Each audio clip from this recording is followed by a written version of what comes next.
There, my name is Heather Feather. I am the owner of Rare Bird Medicine, and today's topic is change everything. About a month or two ago, I kept getting the visual of a book cover, and it was this book, When Everything Changes, Change Everything by Neale Donald Walsch. I had the pleasure, my brother and I both had the pleasure of meeting Neale Donald Walsch. Beautiful man, beautiful human. It took me a long time to read his book, Conversations with God, because the word God and the word Jesus were real trigger words for me. Because so many two-leggeds that use these words spill what do not ring my bell of truth. And I love the truth, and I don't like hearing lies, especially about holy men and divine entities. And a lot of two-leggeds will spill things in your cup about fear and control and things that have nothing to do with the one known as Yeshua ben Joseph and have nothing to do with the one known as the divine from my crystalline perspective of perception of truth. And to each their own. You do you, I'm doing me. I'm not interested in lies. I've actually been in this process in which I'm changing everything. And that includes deleting from my phone any word that I hear that says lie, devil, demon. Like Heather doesn't do that, no. If there are devils and demons, it's highly possible. There are many that hold consciousness of it. I believe they're apparitions of the negativity of our consciousness. But if they are actual entities, God's not doing a very good job. His children are being tormented and he's not doing a very good job. So for me, it doesn't fit into my philosophy system because I do believe in a divine intelligence that put the Fibonacci sequence, sacred geometry, put mathematics back of the universe, the intelligence inside of an oak seed. I did not put there. I did not put the cold touch in the breeze, or I did not put Jack Frost in the winter. I did not put the song in the songbird or cause male seahorses to carry the baby. So for me, I definitely believe in an intelligence far smarter than me.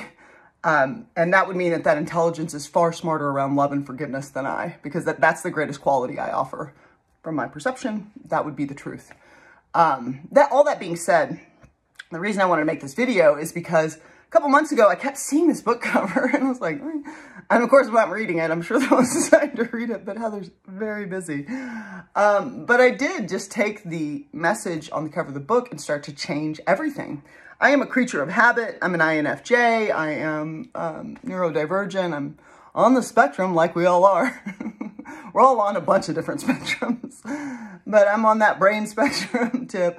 And, you know, INFJs are 1 to 3% of the population. Neurodivergent humans are 1 to 3% of the population. I'm a strange bird, and there are ways in which it's, like, strange, and, like, many people will be like, ew, why would you do that? I could eat leftovers for a month straight. If I made a massive casserole, I would eat it for a month straight. No problem.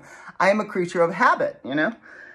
And so I tend to go to the same places. I tend to do the same things, and it can be quite a process for me to break myself out of my habits. And so I decided to do that.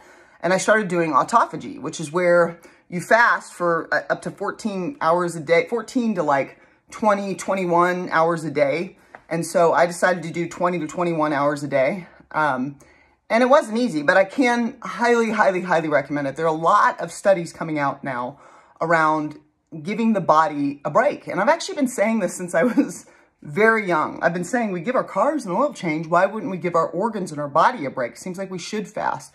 And we know that fasting has been present as many different spiritual philosophies around the globe. It's part and parcel of spiritual practice in plant medicine circles. It's part and parcel of receiving the wisdoms of the entities known as plant medicines and the intelligence that they can unlock and unfold in your awareness to help you with your evolution.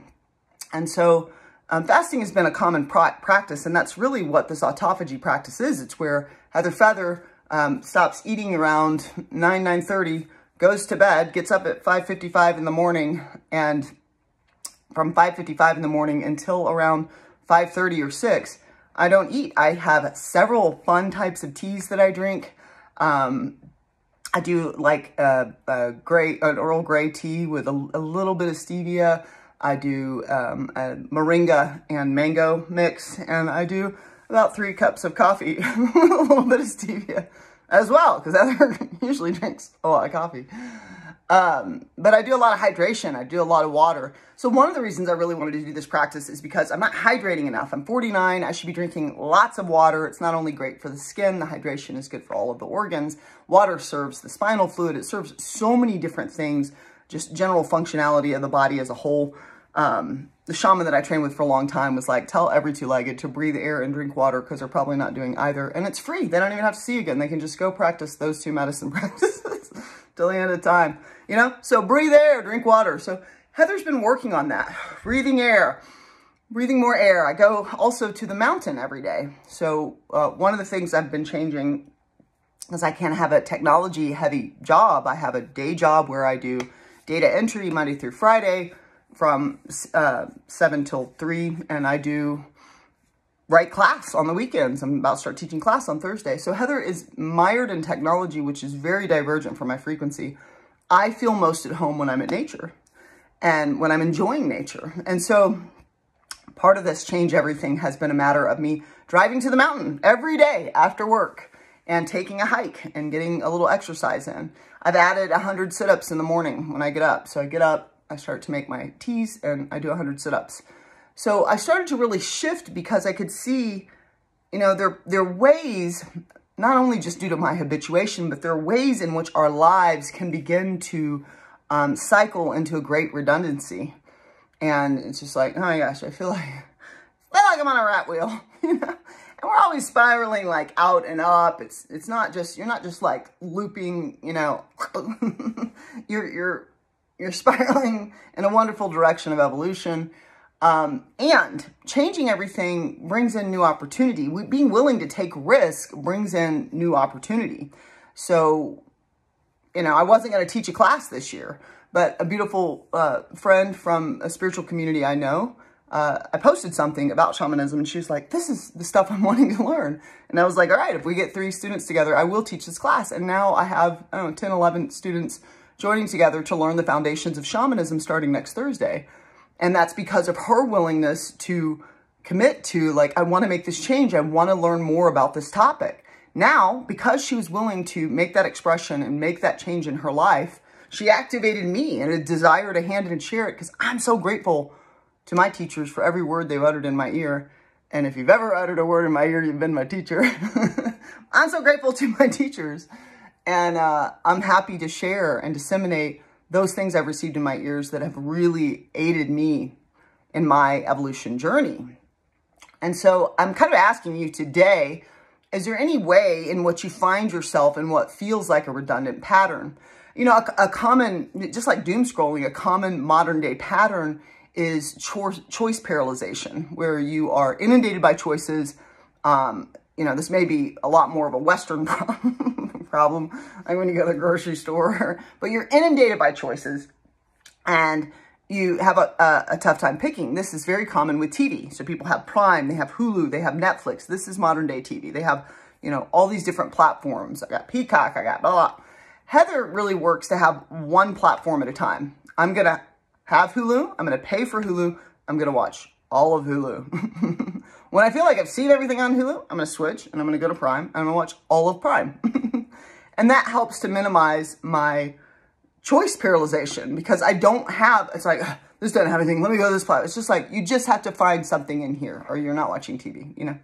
And so for me, I want to engage with a lot less technology, because technology is very divergent to my frequency and it doesn't feel pleasant. Heather doesn't engage with AI. There are a lot of ways I don't engage with, I'm not impressed. You know what I mean? Like, I'm just not impressed.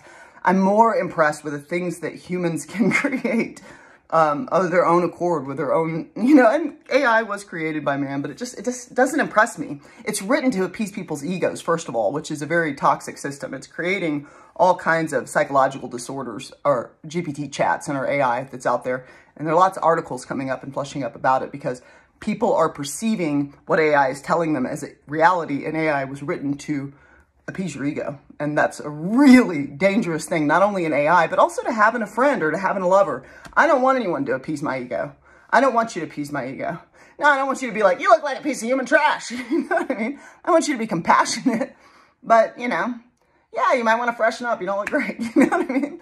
Let's freshen up before we go out. That's not going to hurt my feelings. Okay, I need to freshen up. Let's go. Let me go take a shower, whatever. I don't know.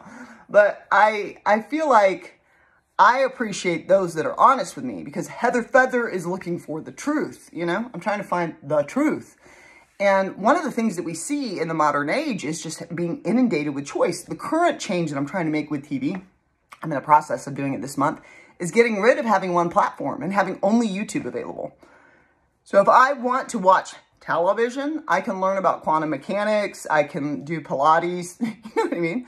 I love YouTube because it has tons of videos where you learn for a half hour, 15 minutes, an hour. I can go get a guitar, learn to play guitar, but I'm trying to get myself away from these devices, out in nature, get myself into a place to where I actually do find joy. One of the highest priorities that I'm finding and that I found throughout my life is to ensure that Heather is happy, because she's the only one stewarding the levels of fun and the levels of joy that will trickle into her life. Now, other two-leggeds will come in, four-leggeds, three-leggeds, other beings will come in and bring joy into her life for sure, because I'm tickled pink by little tiny blades of grass and a little ladybug and a bird song and all kinds of things. You know what I mean? So of course, more joy can come in. But because life is already challenging, because life was written for your evolution, I'm aware that life is going to give me the fodder and the content that I need to evolve. And what I'm looking to do is to be disciplined so that I can have greater freedom. You know, your brain has a pleasure-pain balance.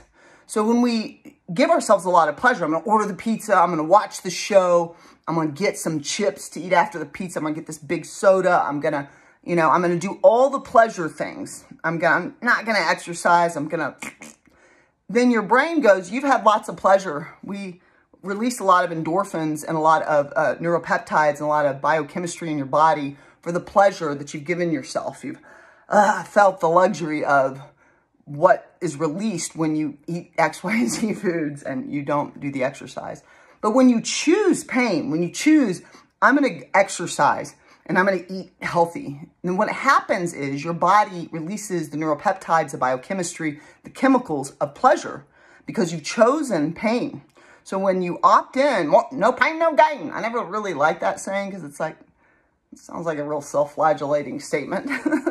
But there is some validity to this in the pain-pleasure balance that occurs within your brain biochemistry.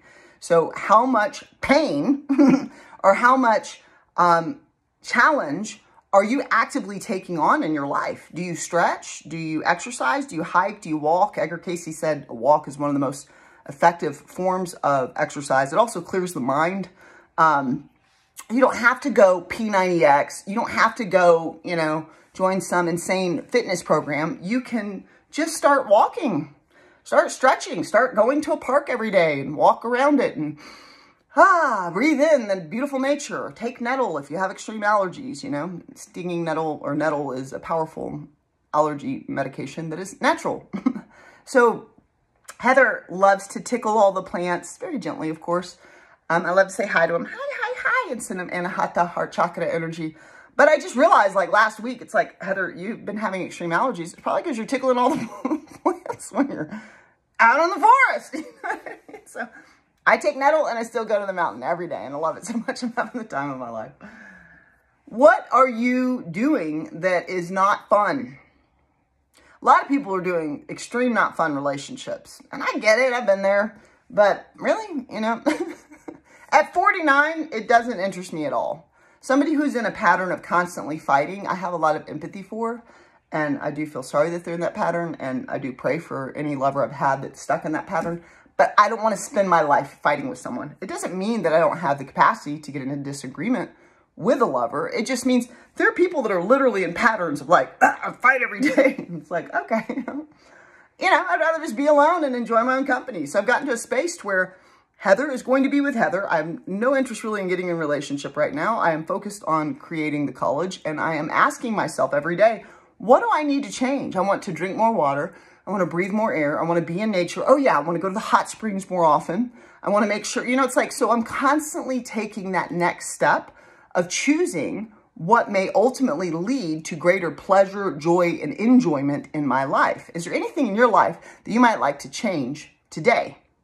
You can always subscribe to Rare Bird Medicine on YouTube. You can go to rarebirdmedicine.com, click on the classes link. We will start teaching the foundations of shamanism, me and a beautiful group of people, because they will be my teachers, starting next Thursday. I'm winning.